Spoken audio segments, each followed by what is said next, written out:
shop, changing another tire. My drive tire in the back, outer drive tire, is having problems. It got flat. I'm here in Lebec, Grapevine.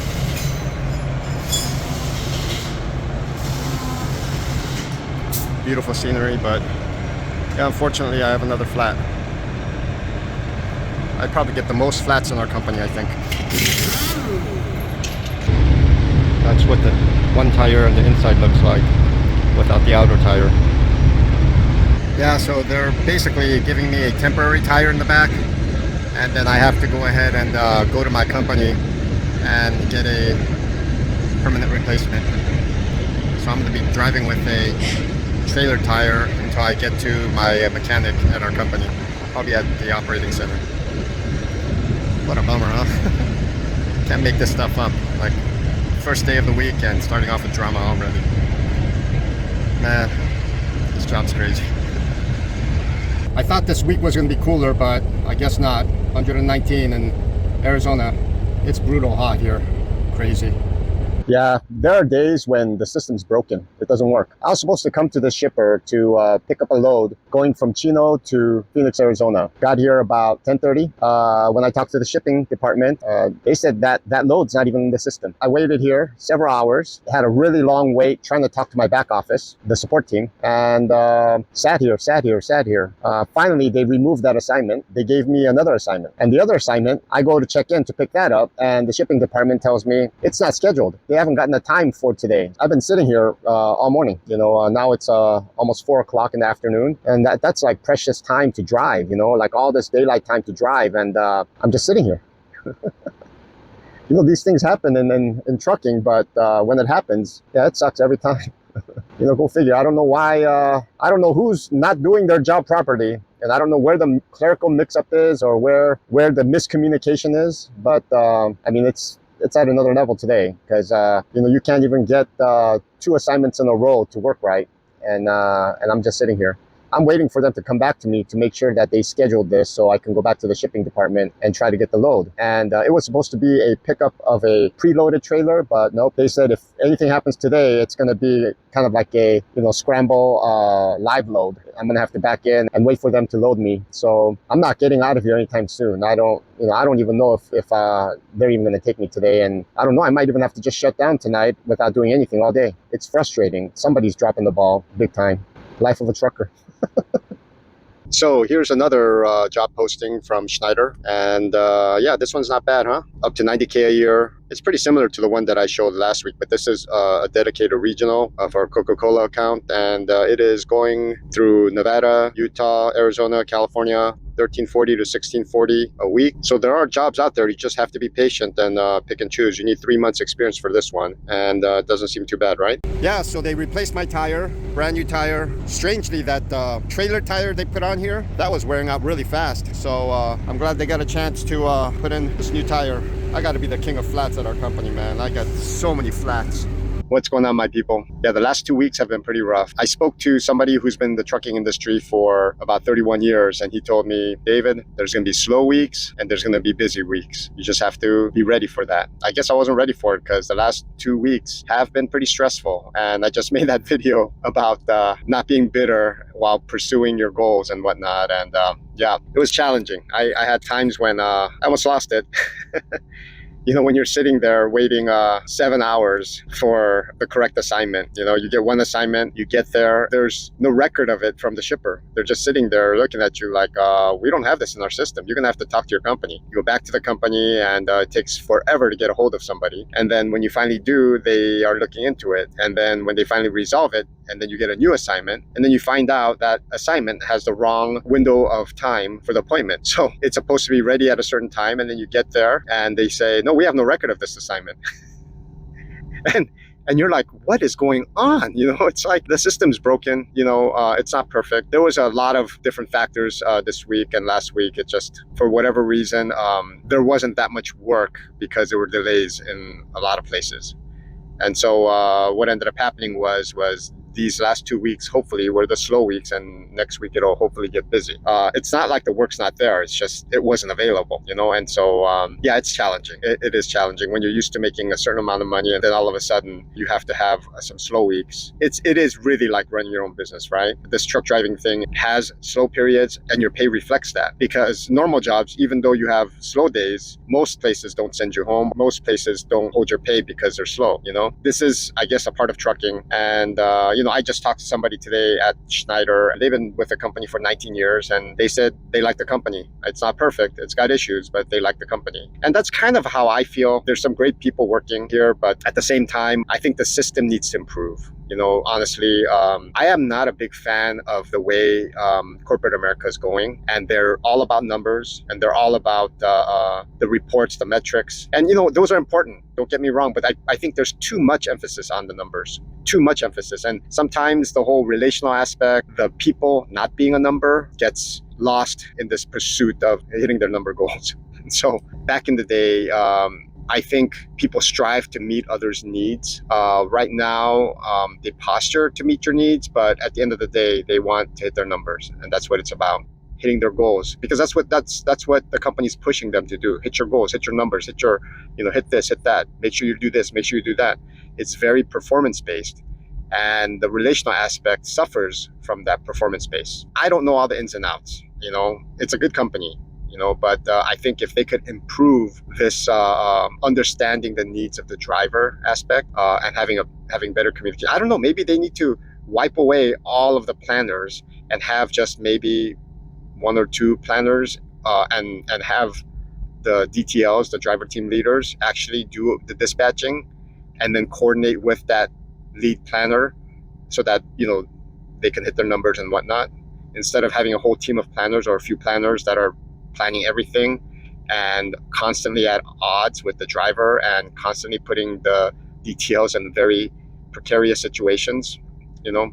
Like I said, I don't know what's going on in the background. I don't know what parameters they have to do their work. I don't know what their standard operating procedure is on how they're supposed to fulfill their job duties. And so, I'm not really at a position to speak, but that's one of the frustrating parts of America right now. And it's not just Schneider, it's America. It's this pursuit for hitting the goals, the numbers and everything being the primary focus of the business, to the extent that you lay out these standard operating procedures and these rules and these metrics for everybody to go by. And at the end of the day, you dumb down people's roles. You hire smart people and you make them feel stupid because they have to do it a certain way.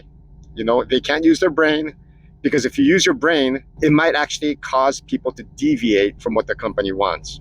That's what their fear is, right? But a lot of times smart people know how to cover situations and make things work, know how to fix problems and make things work. That's what smart people do. You hire a smart person and they help you fix something or do something properly. If you want people to just go through the motions and do X, Y, Z and get a checklist of 10 and boom, boom, boom, boom, boom, and not use your brain, don't deviate from this checklist, don't deviate from what you're supposed to do, and then you just basically dumb down the role. I think there's a lot of moving parts when you're dealing with people. And every time you go to a warehouse, there's people driving the forklifts, people that don't show up for work, people that are lazy, people that go fast, people that go slow. When you're dealing with drivers, you've got people with issues, people that want to do their best, people that want to maximize their driving in their hours, people that want to be cautious and slower. You've got a whole wide range of people. And so you try to fit a standard operating procedure type of approach to business. I mean, that's your primary approach. That's the golden rule, like type of, by the book type of approach. And you take that approach to the business, and I think you're choking the business out. I think you're suffering. I think you're going to suffer in the long run, because you look at the turnover rates of drivers. It shouldn't be that high. You should be able to retain your good drivers. It's a good company. You just have to tweak it a little bit, and it could be so much better. Okay, and I'm not just talking about Schneider. I'm talking about most companies in America are like this. And it is not me griping at, like, pointing fingers at Schneider or anything like that. I like Schneider, but this is something that I've noticed across the board in America right now. And you've got, some startups that get very creative and they're very people oriented and whatnot. And then you've got, other companies that have a different approach with dynamic leaders that get it, and then you have corporate America, which is very structured and very, you answer to all the shareholders and whatnot. And it's all about money and reports and numbers and all that. And I get it. And all those things are important. People are in business to make money, and the value of your shares go up because you're profitable. I get it. But, doing it right. I mean, not just to look good or posture, but doing it right so you don't have a high employee turnover rate and that you could retain your good employees. And you don't make smart people feel stupid, overemphasizing your standard operating procedures and overemphasizing your rules. Anyway, this is my kind of quick rant on the way big companies are going in America. And this isn't all big companies, but a lot of big companies are like this, and even small, medium companies are striving to be more like this, and they think that's like the solution. But I don't know. I've been around the block a few times myself, and I've seen companies with good morale. People feel valued. People excel at their job. Yeah, they get stressed out sometimes, but they work hard, put in their best performances. And it's not because they're afraid that they're going to lose their job. They need to keep this job. And a lot of the way that things work in America, people, yeah, they do just enough so they don't get fired. And companies pay them just enough so that they don't quit, But some companies, they don't care if you quit because they'll just hire somebody else and keep cycling this employee turnstile. I'm probably ranting a little bit more than I should because it's been a rough last couple weeks. This week, I don't even know how many miles I got. I'm probably ending this week with somewhere around 1,600 miles or something like that. And flat tire. I've had issues with assignments that weren't, they were ghost assignments. I had another one today where they gave me an assignment and I was going somewhere from Phoenix, heading back towards Southern California. Right when I was starting that assignment, they withdrew that assignment. And then they gave me a local assignment going from Phoenix to Phoenix. And it seemed like an urgent load. I go, okay, you know what? They're in a bind here. I'm going to go ahead and make this delivery. So I hitch up to the trailer. I get there in 15, 20 minutes or whatever it was. I check in. The lady looks at me like I'm crazy. She looks at me like, we stopped receiving at 1 o'clock. The appointment was for 2. So I was supposed to get there before 2, and it was like right around 1:10 or something like that. And she looked at me like, we stopped receiving at 1 o'clock. And I was like, oh, my company told me that I'm supposed to bring this by 2 o'clock. And she's like, no, let me look at it. And so she types it into her computer. She's like, this isn't due. Basically, today's like Friday. And so she's looking at me like, this appointment isn't until Sunday night at 11 o'clock. So I was like, okay, so is there any way you could take me? Because, we brought the load. I'm going to try to see if I can make it work. I said, is there any way you guys could take me? Because I would like to, just deliver the load. And she's like, let me check. And she called her supervisor and they're like, no, there's no way. You're going to have to either reschedule or bring it back at the appropriate time. But that's the assignment I got. And that's the time that they gave me. I don't know where the clerical error is, if it's a computer error or if it's an input error or some kind of error. And, errors happen. I'm not trying to say that, but it happened a lot this week. It happened to me a lot this week. And from talking to other drivers, I think some of the other drivers had it rough too. So it's one of those weeks. We're moving on. It's like next week, everything is business as usual and we get rolling again, That's what I'm hoping, and they know if too many of these types of situations keep happening, you're going to lose a lot of people. And I know the people that are in charge, they don't want to lose people. It is a reality that there's a lot of, new drivers coming in and drivers going out and whatnot. Every interaction I had with the person in charge of my account, she's a top dog, but she's really good. Like every time I talk to her, you could see she's a go-getter and she's no nonsense, but she's really bright. You could tell she has kind of like that excellence in her veins, I like that kind of person. I like, because when I built my teams, those are the types of people that I wanted on my team because they're accountable, they're responsible, and they're realistic. They're good with people. They know what the people need, and they know how to problem solve. And you've got great people like that in the company. You've got some people that are sometimes challenging. I've seen some drivers, I was like, ooh, I don't know how long that person's gonna last, And I see some other people and I'm like, they're a little bit more difficult to deal with. But overall, almost everybody I interact with, they're great people. And so hopefully the system could improve. Well, I know it's constantly evolving and it's constantly improving. And sometimes the new technologies that they introduce to the company really help out. And sometimes some of the technologies that they introduce to the company, probably set us back a little bit. I don't know, and they're trying. People are trying. So it's good. And the company's good. It's not great. It's not perfect. We got a lot of issues, but, it's life. Life, we have issues, If there was a perfect company out there, everybody and their grandmother would be working for that company, or there'd be no openings at that company because they wouldn't need to hire people because there's a team of people that have been there and they don't want to leave, and there's probably a line of people waiting to get in. So this week I did one crazy run to Maricopa, California, all the way down to Arizona, Phoenix, and then came back to Ontario.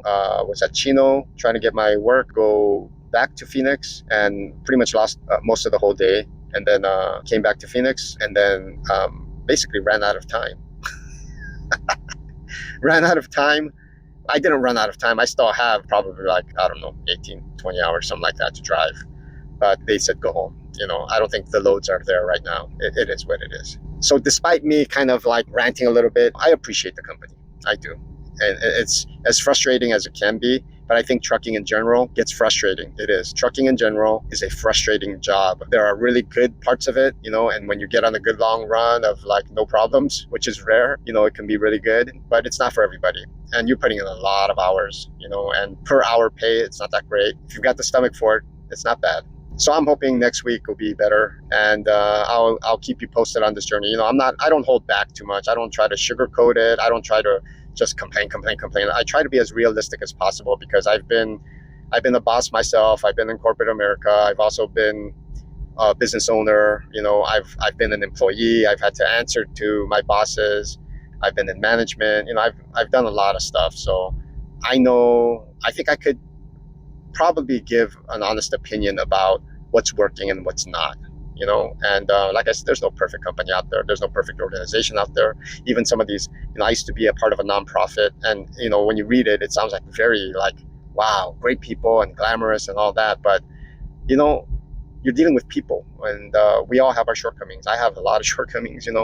We all have our shortcomings, and so for things to be even at this level, it's pretty good. We have to appreciate all the men and women that put in all their hard work to make this work. If every day was a bad day, people won't stick around. But you do have bad days. And when you have bad days, you can talk about it.